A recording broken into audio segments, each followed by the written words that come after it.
So where are we headed? We're headed to Grant Park right now, where we're all going to gather to begin the strike. Meet Isabella Johnson, a 16-year-old high school junior from a Chicago suburb.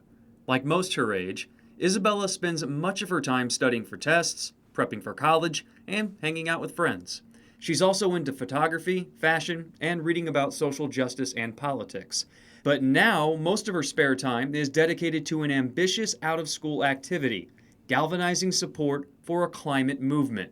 What are you really hoping to gain out of all of this?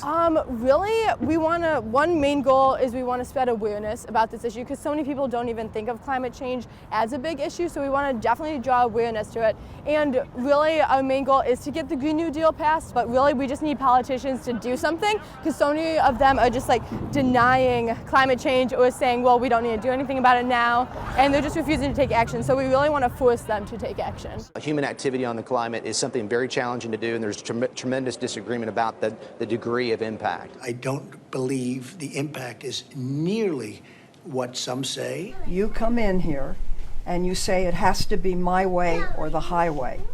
I don't respond to that. Planet over profit! Planet over profit! Planet over profit! Isabella and her group of climate champions led a march and rally in downtown Chicago to shine a spotlight on the issue. She's part of a larger fight, one with teens on the front line. Isabella is one of 38 state leaders across the U.S. in the Youth Climate Strike. It's an organization run entirely by young people, most of them barely old enough to drive. A few of the organization's goals: to get a national emergency declared on climate change, end reliance on fossil fuels, and take initiatives like the Green New Deal from aspiration to reality. How many other people like you are there? There's actually a ton, especially just in the Chicago area. We kind of all know each other, but if you look at just the small crowd following behind me, there's a ton of youth activists, like more than I think people have compared us to, like the most youth activism since like the Vietnam War times, you know? You are not mature enough to tell it like it is. Even that burden you leave to us children. Swedish teen Greta Thunberg sparked a movement after she started skipping school in August of 2018 to protest.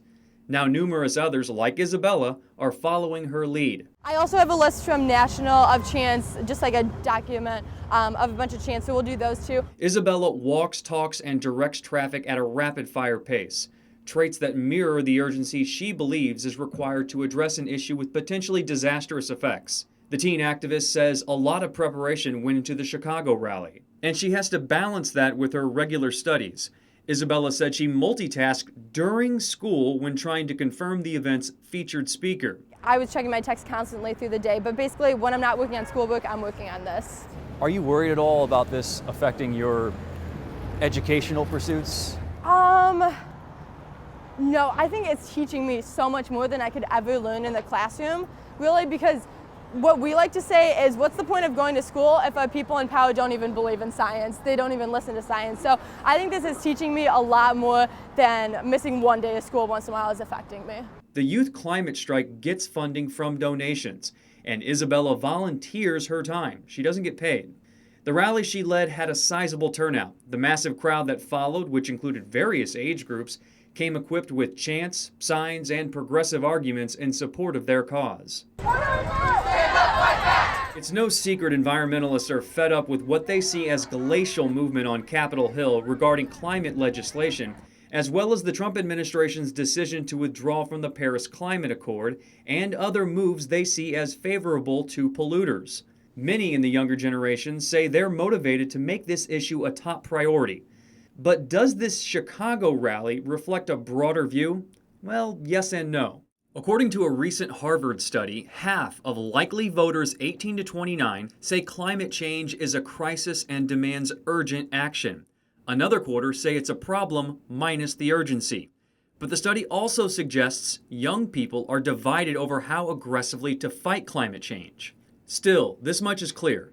Politicians risk turning off their youngest potential voters who make climate change a priority.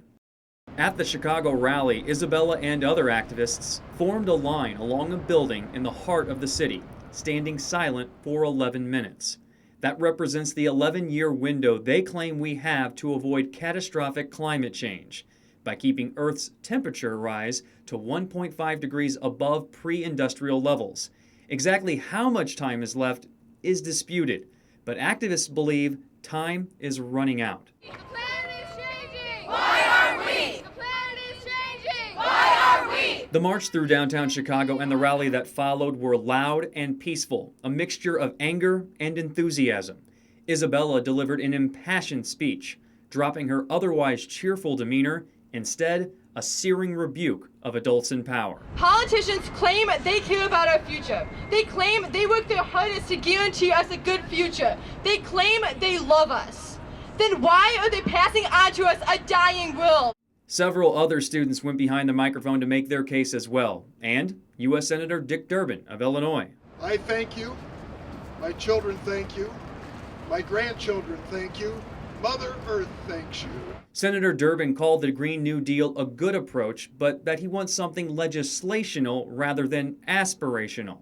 The senator also weighed in on the students' activism. This is a critical element in our coming to a moment of sanity on the environment. And I think these young people can be a more powerful force than they even imagine. Isabella seems determined to press on despite the challenges ahead, because to her, the risk is too great not to fight. If you had one message to politicians, Democrat and Republican on Capitol Hill, what would that one message be? That we're not going to back down. We're going to keep fighting and fighting and fighting until they do take action, because this is going to affect my generation so much, and it makes me so mad that they seem to not even care. I mean, our generation, it's literally killing us. So if they don't listen to us, they're going to be voted out of power. Once we get older, we're going to start running for office, we're going to start voting, and we're going to really have the power to make a huge impact.